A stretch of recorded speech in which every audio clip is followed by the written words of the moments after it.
You're listening to Tatiana is Everyone, an Orphan Black podcast. My name is Kris. And my name is Stephanie. And in this episode, we are discussing episode 507 of Orphan Black, Gag or Throttle. While we will discuss everything that happened in that episode, there shouldn't be any spoilers for future episodes.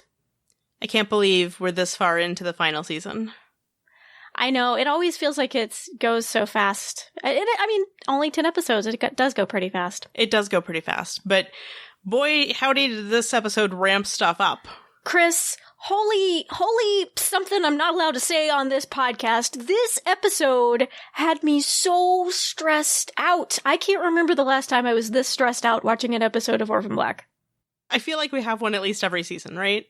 Yes, it's true. But you're right. They were really amping it up, especially with the music. The music was really anxiety-inducing in, like, the best way. Don't get me wrong. But I kind of had a feeling it was going to go this way because it was an episode so clearly focused about Rachel, because Rachel is just all this, like, ball of tension that then tends to explode in very spectacular ways. So I kind of knew something big. Spectacular and violent. Mm-hmm. So I kind of knew something big was going to happen in this episode, but I just didn't know what, and as always, you just never know what Rachel's going to do. I mean, fairly early on into her spiral, my dad's like, she's gonna poke her eye out! And, she did. I was thinking more of what she did with Kira, but sure, yes, she did also poke her eye out. I knew she was going to do something drastic also. I wasn't sure that it was going to be poking her eye out because I was like, okay, but Rachel's clearly, I mean, because she's Rachel, she's going to plot out how she can use this, right? Or how she'll avoid it, which she did do, and then she also gouged it out of her head in a most gruesome fashion. Should I not have led with the eye gouging? Yeah, I kind of regret that we got to the eye gouging this fast, but that's okay. Sorry. I think what this episode did was encapsulate for me how the show has treated this character throughout the series. And I know there are people out there who listen to this podcast who are going to send us emails saying, Rachel is terrible, you can have no sympathy for her, she needs to die, etc., etc. I know there are those people out there. However, I disagree. I feel like, yes, Rachel is terrible. She clearly is a villain in this piece. She has done irredeemable things. But I feel like what the writers have always done well is not letting us as the audience lose sight of the fact that Rachel is also a victim of the clone experiment. And she has perhaps been even more victimized by it than many of the clones we've met. It's a little bit hard to play who is the bigger victim, but I do feel like because it has had a more pervasive influence on her life, it is fair to say that she has been deeply affected by it in a way that none of the other clones have been. Because there's still, I'm sure, plenty of leaders out there who know nothing of the fact that they are part of an experiment, which doesn't mean they are not, victims in the clone experiment. That's not what I'm trying to say. But I think because Rachel has been conscious of it her entire life, she knows the control that has been exerted upon her life and has been subject to some pretty gruesome things, it feels like. Some great indignities.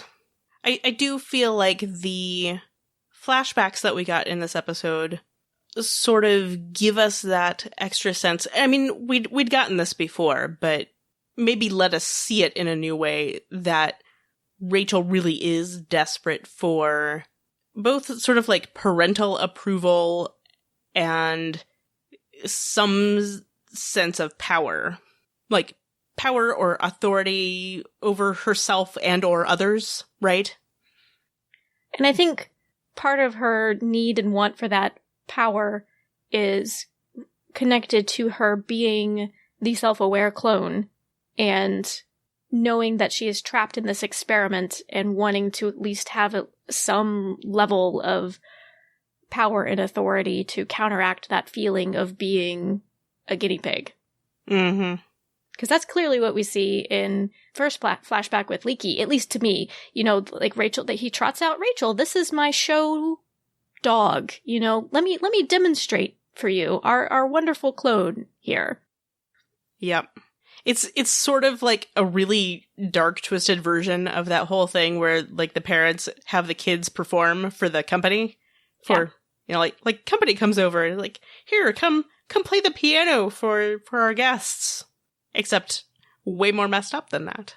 And I felt like the flashback that we got with Leaky, where they reveal that she killed the clone who was suffering from the clone disease and performed an autopsy on her.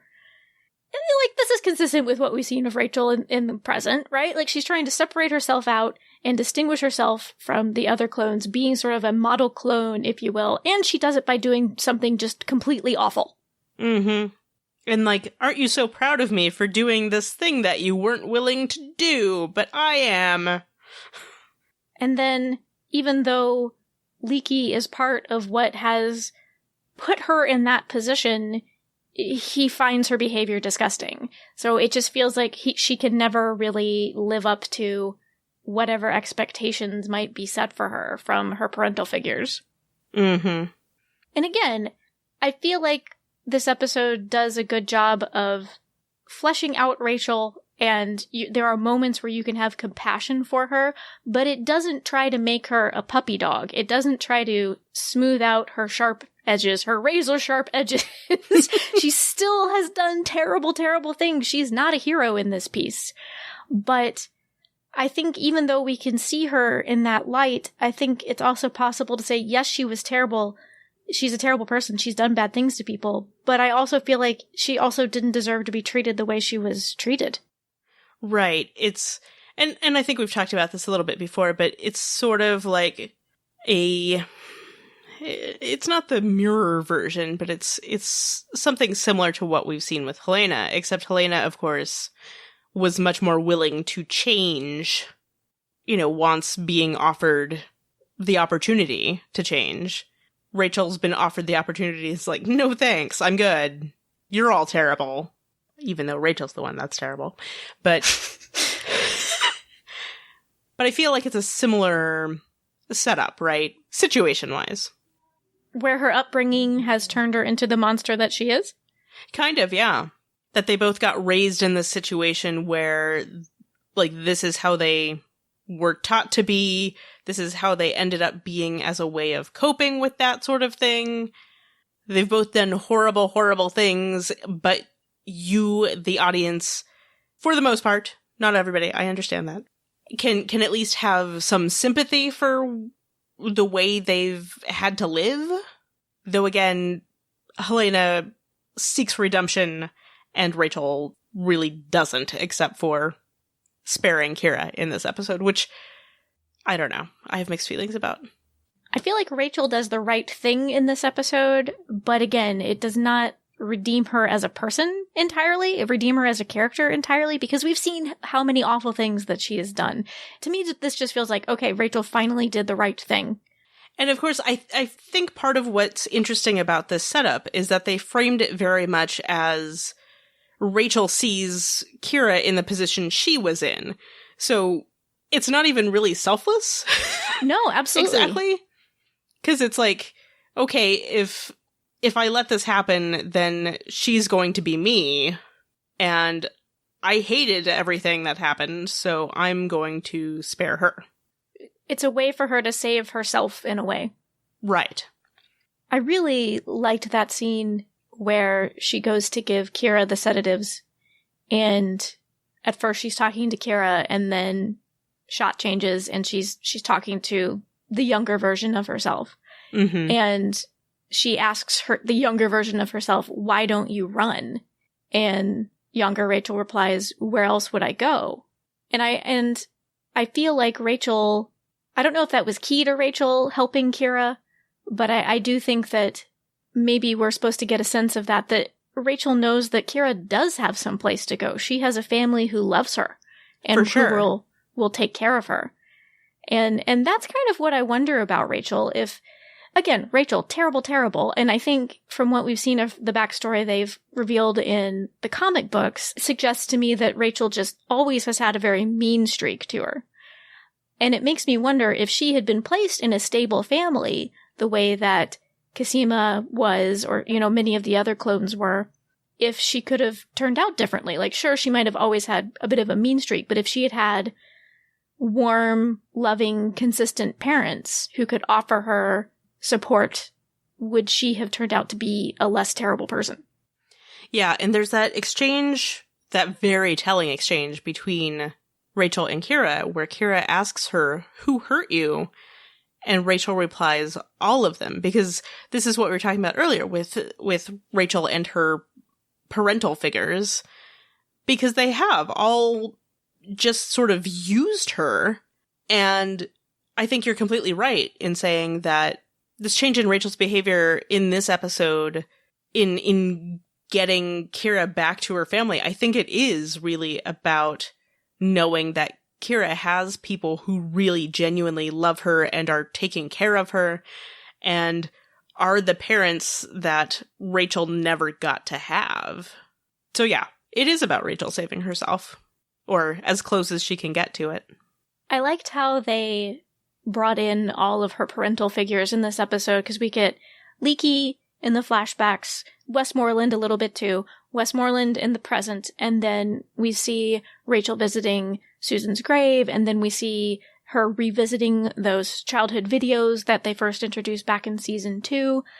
I feel like that room Rachel goes to, the video room, I feel like it needs a name. I kind of think of it as Rachel's terror room. I don't know why. I mean, it's not inaccurate. Because really, that's where she goes to drink and, like, lament her upbringing, it feels like. But, it was that her seeing the only glimpse of, like, her happy childhood that she managed to have. Anyway, I liked how they wove in the different parental influences in her life a lot. The wallow room? Yeah. I can't talk now. I'm on my way to the wallow room. Can't you tell by the bottle of vodka I am carrying? Please just put 2 or 3 liters of vodka in there. I love that she was drinking straight vodka out of a martini glass. Like, first she was kind of pretending. I feel like she at least put an olive in there, but then it was just straight vodka from a martini glass. Or it was vodka probably, right? Not gin? It looked like a vodka bottle to me. Yeah. Gin. Gin is much more British than vodka, though. It's true.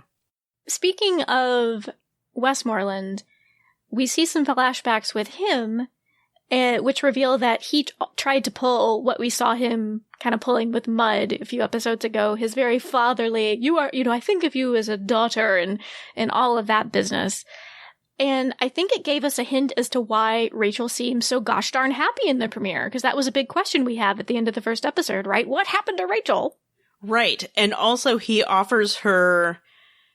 claims to offer her autonomy over herself, basically.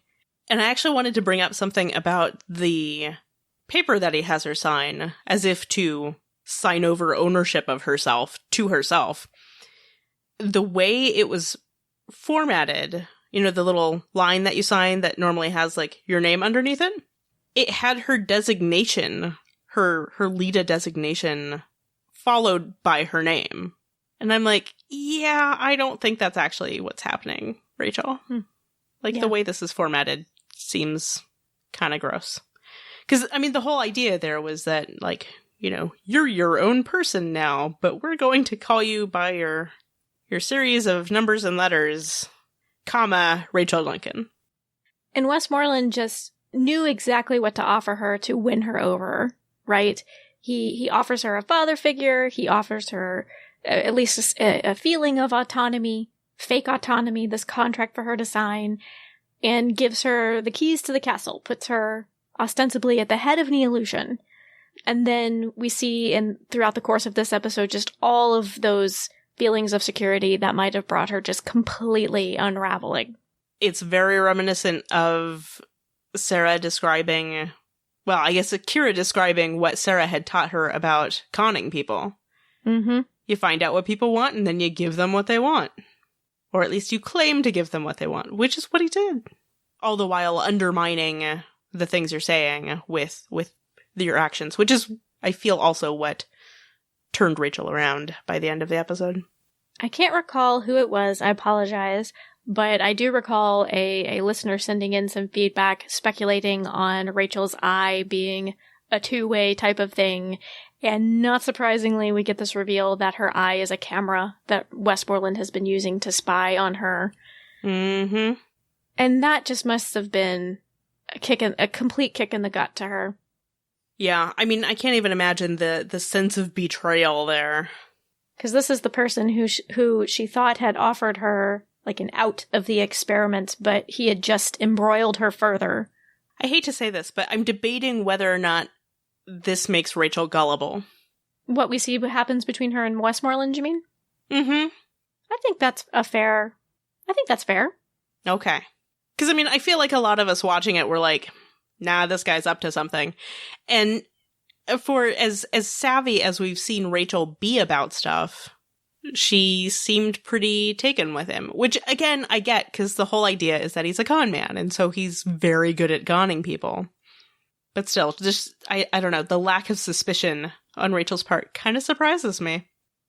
Well, I think we get the sense when Sarah tries to elicit her help and by sending her the information about Westmoreland's real identity, I think we get the sense that Rachel never really thought he was 170 years old. Right.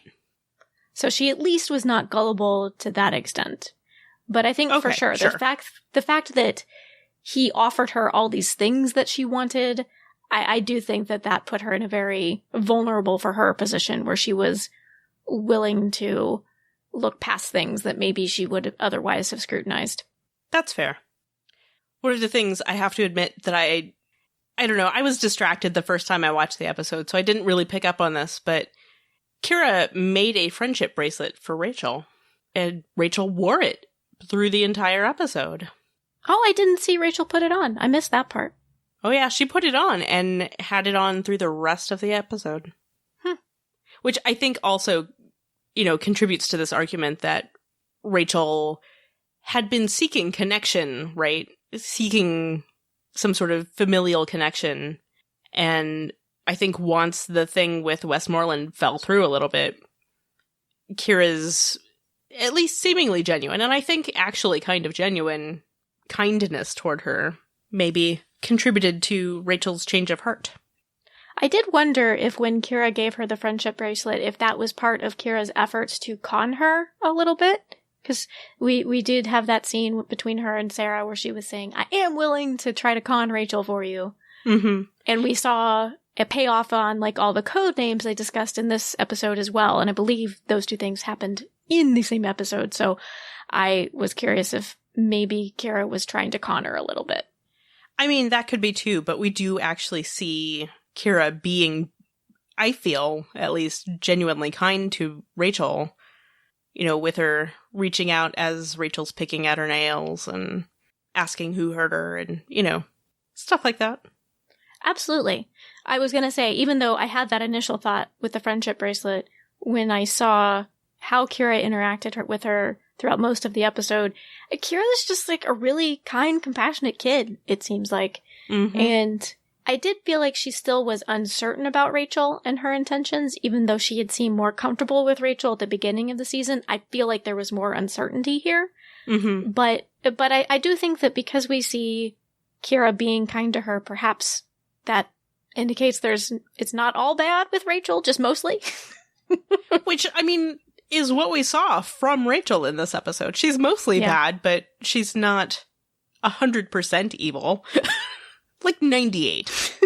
And going back to that moment you've mentioned a couple of times where Kira asks Rachel, who hurt you? I thought that was, it felt pointed to me that it was a child asking an adult that. Because that feels like a question that often adults will address to children.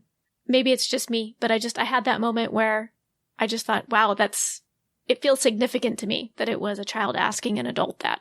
But that's sort of the dynamic that we often see with Kira. Mm-hmm. I mean, specifically with Sarah most of the time, but seems appropriate. And I just gotta say, I thought Skylar Wexler was great in this episode. Oh, she was so good. They've put a lot on her shoulders this season, and she's done very well. She has. But I just wanted to especially give her a shout out in this episode. I thought she was really great. Yep. We have mentioned the scene a couple of times now, so this seems as good a place as any to include this feedback we received from Sally. She submitted it quite a while ago, but we forgot to include it before now. Sorry about that, Sally. Hey, Kris and Stephanie, this is Sally. I just love Orphan Black, and I love Tatiana's Everyone. I wanted to comment about your guys' discussion about Sarah and Kira. Sarah was, kind of making the deal with Kira that she'd tell her what was going on if Kira helped her understand the psychic connection thing. I thought it was very telling when Mrs. S came home that Sarah was explaining to Mrs. S with sort of a significant glance, I thought, that she was, telling about, confidence games with how to run them. And Kira was like, you find out what they want and you give them what they want. So anyway, I wondered if, in addition to actually finding stuff out, if what Sarah and Mrs. S really want is for Kira to tell them what Rachel is doing to her. And so it was sort of like a confidence game they were semi-doing on Kira. And I also wondered if Kira was on to them a bit. That's all. Bye. The fact that Rachel dons a black eye patch to free Kira. I don't know why, but that just feels like taking something that's often associated with villains and equating it with an act of benevolence. Mm-hmm. And I was trying to recall when she was wearing an eye patch back in season 3, didn't she always wear white? I can't recall now. I don't remember. It seems like it was, but I'm not 100% sure. But Rachel's just so clever. I don't know why I didn't think about how she was going to be able to divert the surveillance cam in her eye, but eye patch did not even cross my mind. It's a good thing I'm not Rachel. For many reasons. I think it did cross my mind. I was like, okay, she's going to try and figure out how to use this to her advantage. Maybe she's going to put an eye patch over it. So, kind of called it. But I loved the lead-in to the eye patch with the meditation room, which was introduced back at the beginning of the season. I loved how all of that flowed together in this episode. And, looking at the watch that she's been wearing around her neck while she's texting over to the side. And I'm like, if I did that, whoever I sent that to, nothing but gibberish. And I liked that the text message she was sending Art was something to the effect of, I assure you this is not a joke. And I like that she sent it to Art, because Art got to be in the episode. We like Art. More Art, please. Art's great. Also, it makes sense that it would be to Art, because we know that she's been in contact with him because of stuff that he was doing for her. Mm-hmm. I kind of love that Rachel got to be the one who was doing the caper in this episode. Mm-hmm. It felt a bit different than the types of sneaky, capery type stuff that Sarah does and Alison does, and we've seen some of the other clones do. This one had a much more I don't quite know how to describe it. It was like a precision strike. And I was going to say, it was much more sort of organized and calm. Mm-hmm. Though, going back to your Helena-Rachel comparison, probably the closest is when Helena frees herself from the cell back in season 3, sliding on the butter and coming up with reasonable distractions. That's probably the closest thing I can think of. You're right. Now that you mention it, there is sort of a similar, I don't know, they're methodical in a way that most of the other clones aren't. Because while Sarah generally is successful, whenever she's doing sneaky stuff, there's very much a fly by the seat of her pants kind of quality to it, where she can rely on sort of her quick thinking and her ability to charm people to get out of tough situations, but with Rachel and with Helena both, it's just like boom, boom, boom, boom, boom. This is how we're doing it, and there were no mistakes. Sarah's more sort of like an improv type person, as opposed to the methodical way that Helena and Rachel operate. I'm curious if the reveal about Westmoreland's true identity, as well as the fact that he's not actually 170, I'm kind of wondering what impact that will actually have on folks, because she does email the board The first time I watched it, I kind of wasn't paying attention to who she was emailing. I don't know why. I didn't really get it. But that's who she emails. She emails the board the information that Sarah had sent her about Westmoreland's true identity. And I'd like to point out, her email included the line, "His anomaly is his ability to deceive." She's plastered at this point in writing emails like this. I would like to point out. I was going to say, like, it amazes me how functional Rachel is after drinking that much.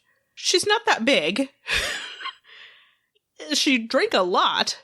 Because, like, body mass index will affect how drunk you get. And I'm impressed, Rachel. And a little terrified. Do you think that part of the reason why she started drinking, I think there were a multitude of reasons, I'm sure.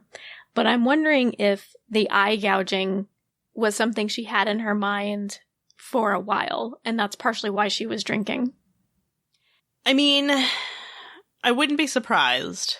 And as I sort of alluded to earlier, once she started drinking, my dad's like, she's gonna poke her eye out.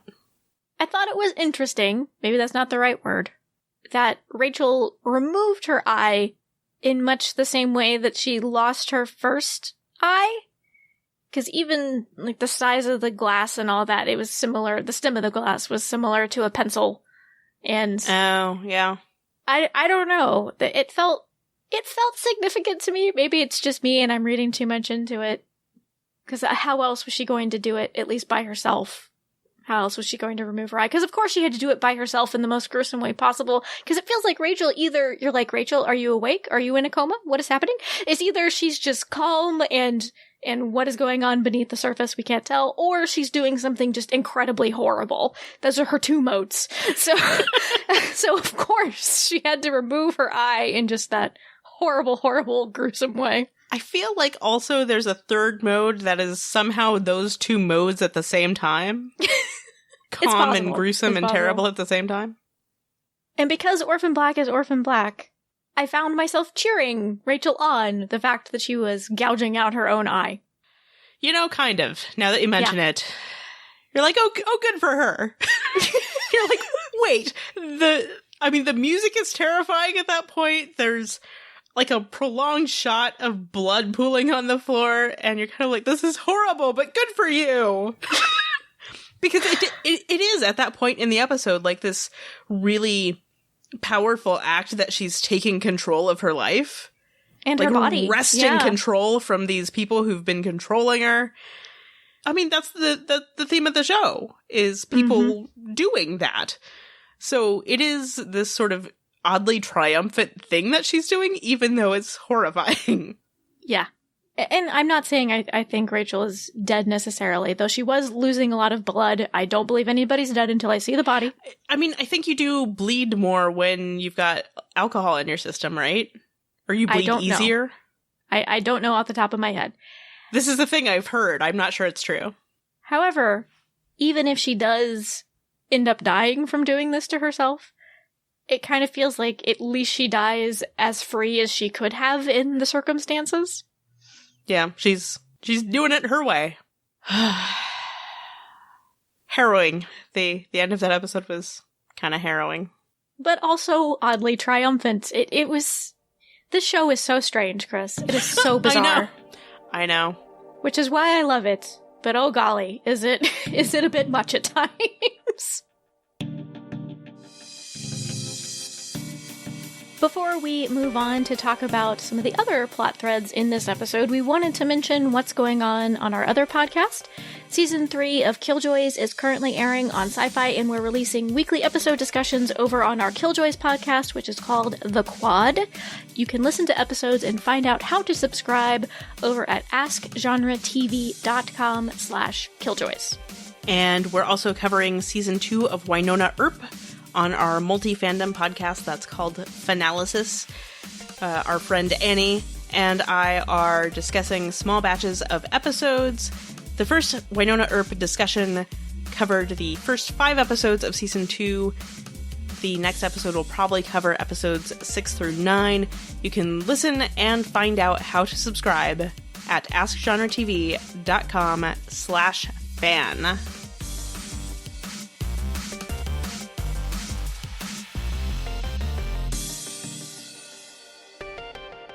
And getting back to Orphan Black, as many people have mentioned before, as somebody they would like to see come back this season, we get the return of Mark and a little bit of Gracie. Just a little bit. I feel really torn about this because even though I did kind of think of them as a loose end that I wouldn't mind being tied up to some extent, I am super not happy to see them return the way that they have. I mean, yeah, I think that's fair. 'Cause, like, how did Gracie find Helena? Well, they did live together at the Hendrixes for a while, so maybe Helena told her more about her past than she usually does with people, and Gracie was able to track her down from there. I don't know. But she did have a friendship with Gracie back in the day. Mm-hmm. It's true. They could have stayed up late talking about Helena's horrifying past. That's a good point. But yeah, because of that, it's like, I mean, I'm glad you're back, and I'm glad we're gonna find out what happened with you. But not like this. I'm anxious about it. 'Cause you leave Helena alone. Yeah.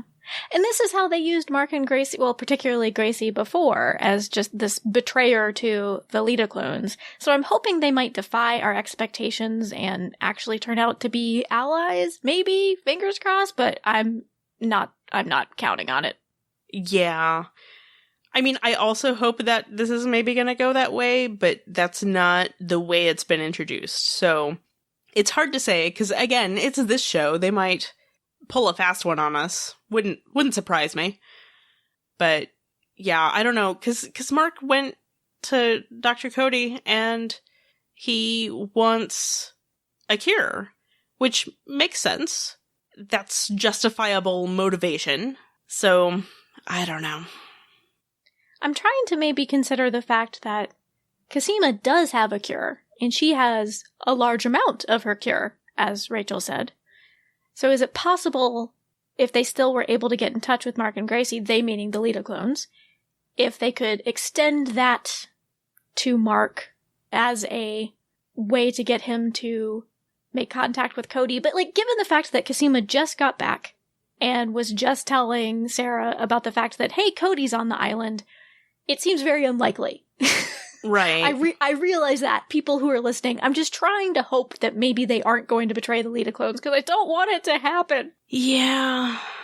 I'm not sure how this is going to play out. Maybe they'll start to betray them, but then turn around. I mean, I don't know. Guys, just leave Helena alone. She's trying to percolate some kids in peace. Just leave her be. Percolate. I like it.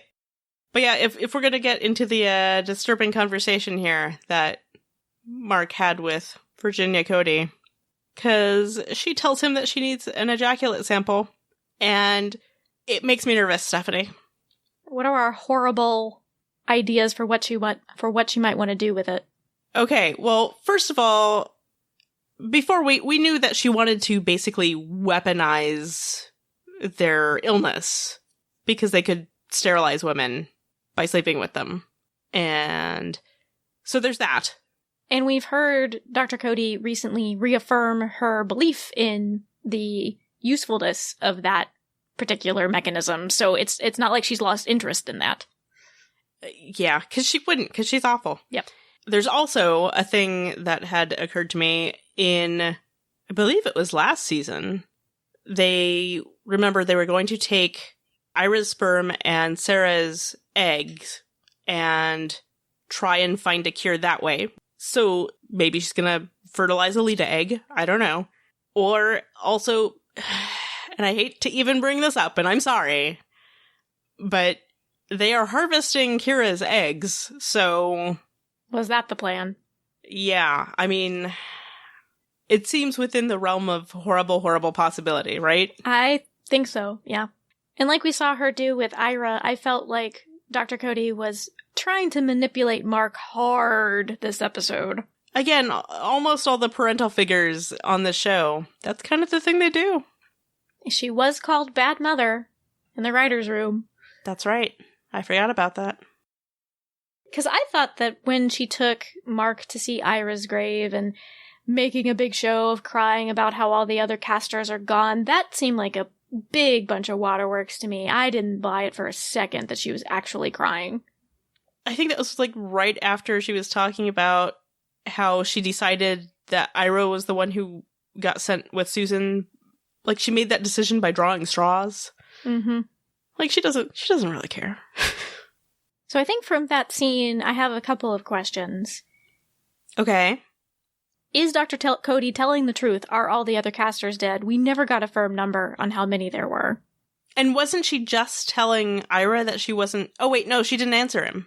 Nope, we didn't hear her answer. I was thinking that she told him she didn't know, but we don't know because she never answered him. In a way, I'm inclined to accept that she's telling the truth here. Well, take that back. No, I'm not. And you know why I'm not? Because they show them standing over Ira's grave. His last name is Blair, apparently. But we never saw Ira dead. He was not doing well in 506, for sure. But he was still alive the last time we saw him. Right, because we saw him sort of collapse next to Susan. Yes. And I suppose it could have been interpreted as sort of like him dying next to her, but like it wasn't necessarily. Because I don't think we saw him slump over or anything like that. I think we see him sit down, kind of collapse onto the floor, but he's still sitting up, I believe, the last time we see him. And so until I see his dead body, I'm really not inclined to believe he's actually dead. He might be dead. But again, I remain skeptical. Mm-hmm. That totally sounded like you said Ira main skeptical, which is an inappropriate joke to make probably, but it did sound like you said Ira. Though because she is reaching out to Mark, it does make me consider that perhaps the other casters are dead because he clearly was not particularly willing to participate in stuff she wanted to do. So I don't think he would be her first choice. Yeah, probably not. Although I'm curious because if Ira had died, she'd had access to Ira. I don't know. Mm-hmm. But maybe since he was already so far as gone as he is, he wouldn't be as useful? I don't know. Could be. That's a good point. Because he was already glitching. Mm-hmm. And as far as we know, at least, Mark has not started glitching yet. So I am curious to see if there's any follow-up on Ira. And I'm wary of you, Mark and Gracie. You stay away from Helena. And the rest of Clone Club. Yeah. Speaking of the rest of Clone Club, we need to talk about Alison. Oh my. Oh my. I have a question. Okay. Were you thrown off when she walked through that door? Did you have a moment of like, wait, is that Alison? Because I had a moment of, wait, is that Alison? I can't recall. Maybe a little bit. I think I more just was thinking, oh, she changed her hair. She changed her hair a lot. Yes. I mean, it was just like a split-second weird thing where it's just kind of like, the thing I'm hearing does not match the thing I'm seeing. It sounds like Alison, but it doesn't quite look like Alison. I am curious as to why they are choosing to have this little identity crisis / life change event. I don't know what exactly to call it. This close to the end of the series? And I'm super curious to see if it actually holds. Because we've kind of seen Alison determined to turn over a new leaf before. And while she seems different now, this is certainly a path she's tried to go down before. Yeah, I mean, I kind of get it as a plot point, because, you know, Alison has often been the one who's most stubbornly like, no, this is my life. Even though it's so strange. You know, she's determinedly who she is. That's been her thing. She's like, this is my life. I'm not going to let any of this change it. We've gotten to a point this season where she's like, but wait, look at all the other versions of people made up of the same genetic stuff that I'm made up of. It's like she's had this sort of revelation of, like, I could be anything. And so now it seems like she's trying on other identities to some extent, right? Because she's like, no, this is stuff I used to do. I'm going to do new stuff, and we'll see how that goes. And it's like a third life crisis that she's going through. I know that's not a thing, but a premature midlife crisis? A quarter life crisis? It's a little past quarter. Which is why I'm saying third. Oh, in that sense, not as in her third of the series. That's what I thought you were going for.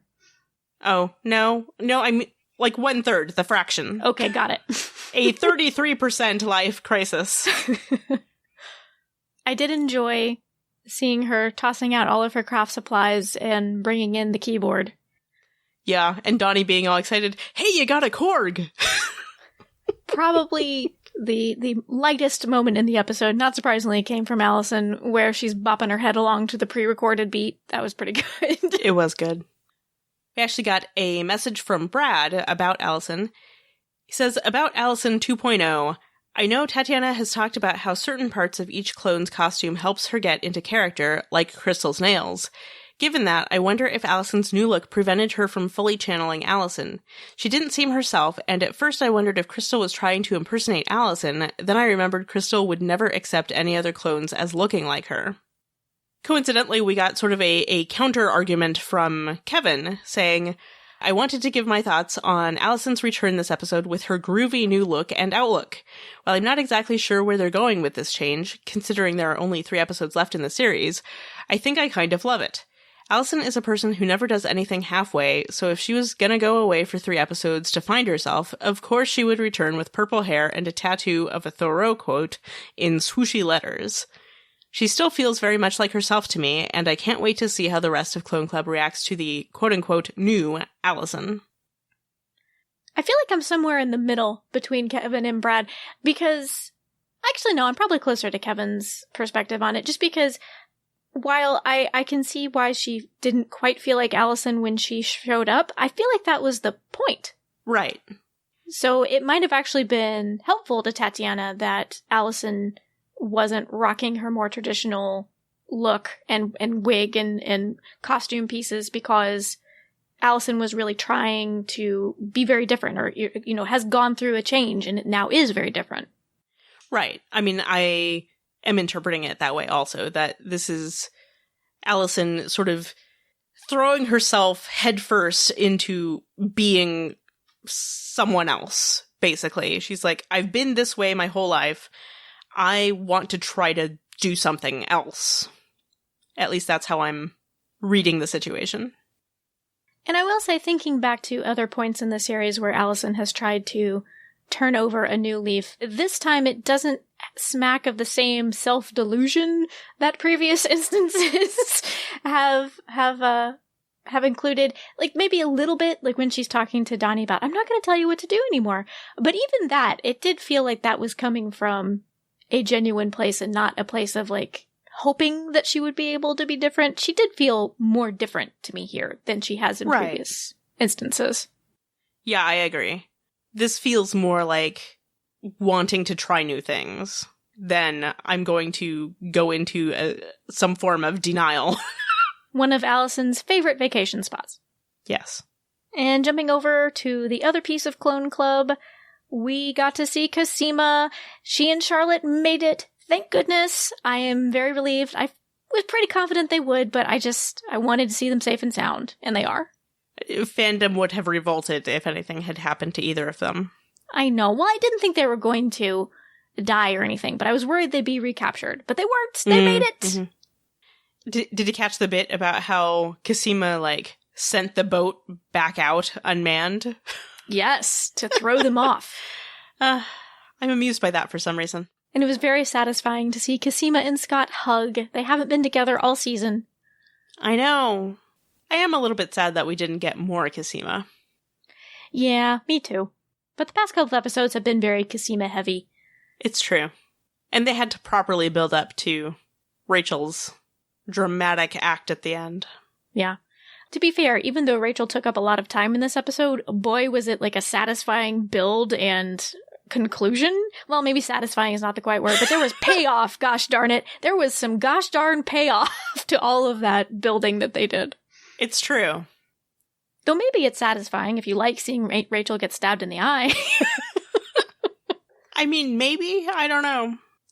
It does happen a lot. Though this time I did not say, ha, deserved it. I said, ha, good for her.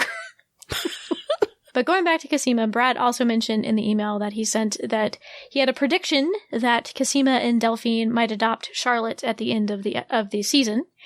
And I kind of don't mind that idea of Cosima continuing to be Charlotte's guardian. Mm-hmm. Though maybe she would be happy if she and Kira could maybe be sisters. I don't know. Yeah, I was going to say maybe Mrs. S would adopt her. It's a thing Mrs. S would do. Yeah. Brad also mentioned that maybe Shay might be Mrs. S's Deep Throat contact. I'm intrigued by this because I like Ksenia Solo, but it seems very unlikely to me. I agree. It seems unlikely. I would not hate it if it's true. But onto some stray thoughts about this episode.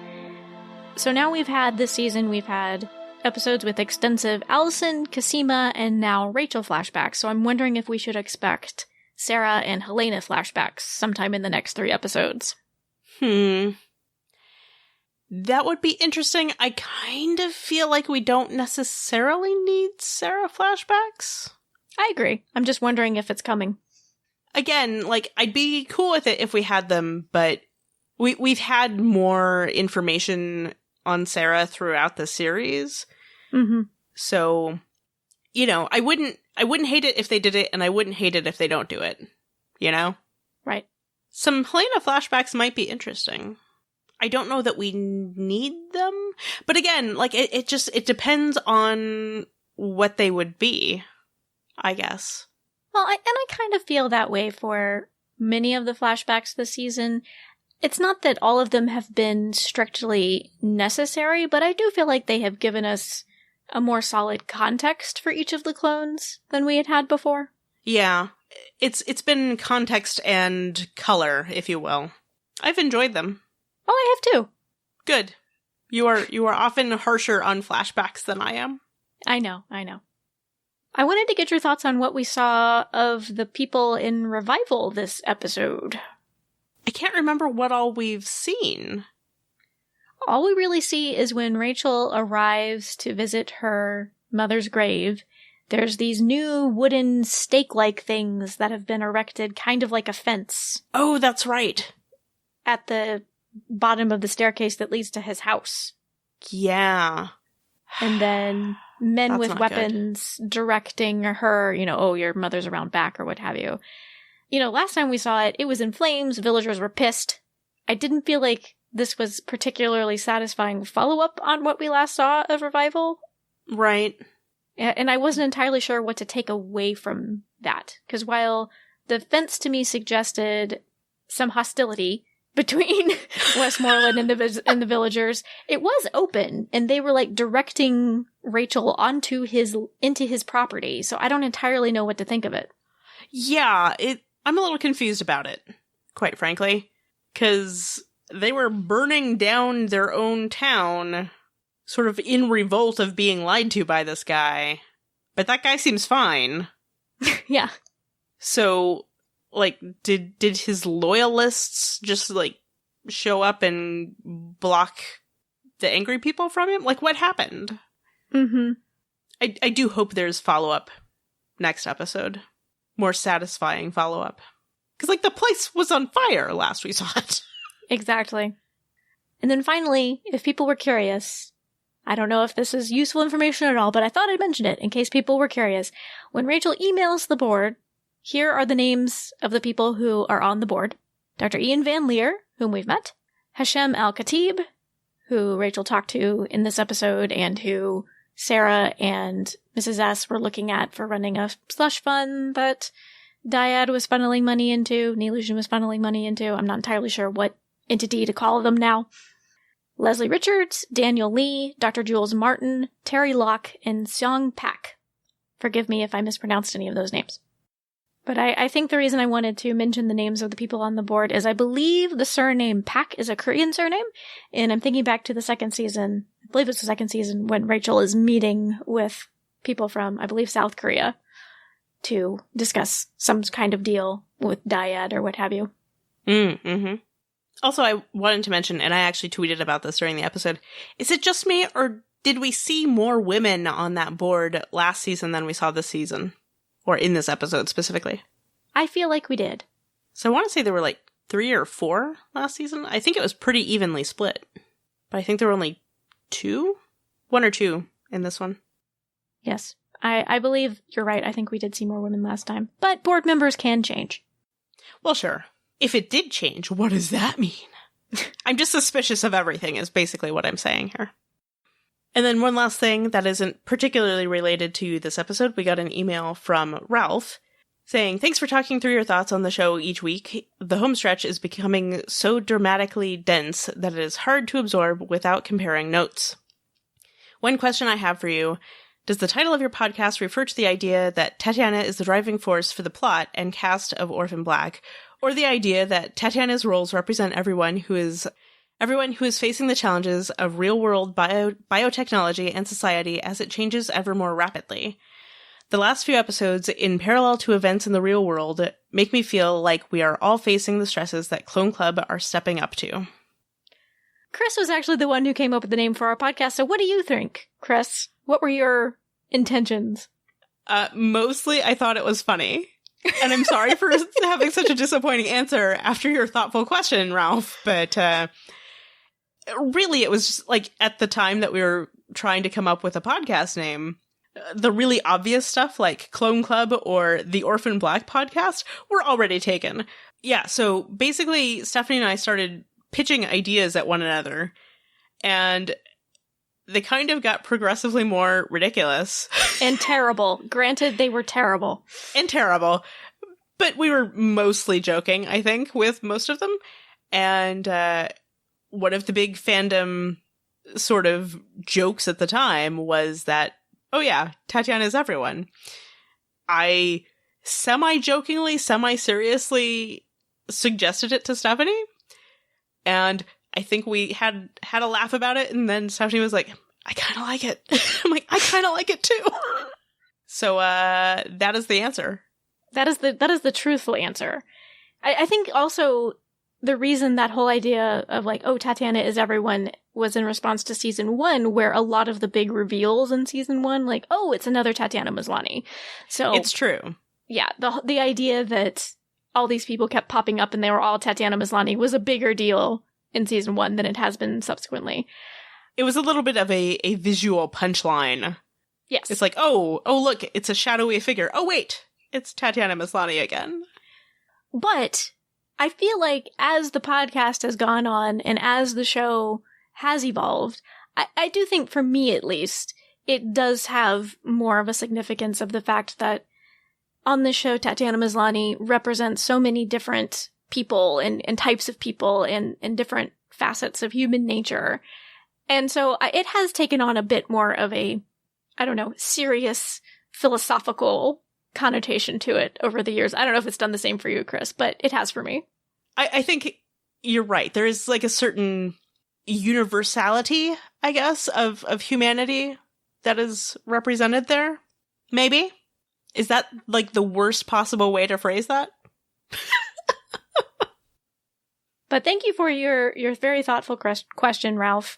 Hopefully people will remember what you said and not what we said and think we're way smarter than we actually are. It's true.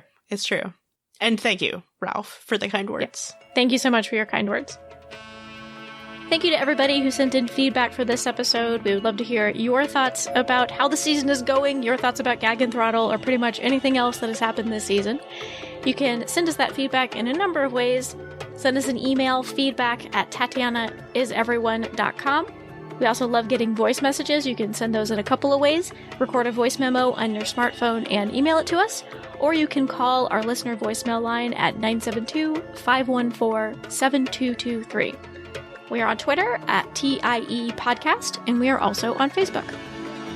That Tatiana's Everyone is part of the Ask Genre TV family of podcasts. You can find our other podcasts about Killjoys and Winona Earp and Lost Girl and some other shows over at AskGenreTV.com. And in this episode, The Wallow Room was played by Tatiana Maslany. Thanks for listening.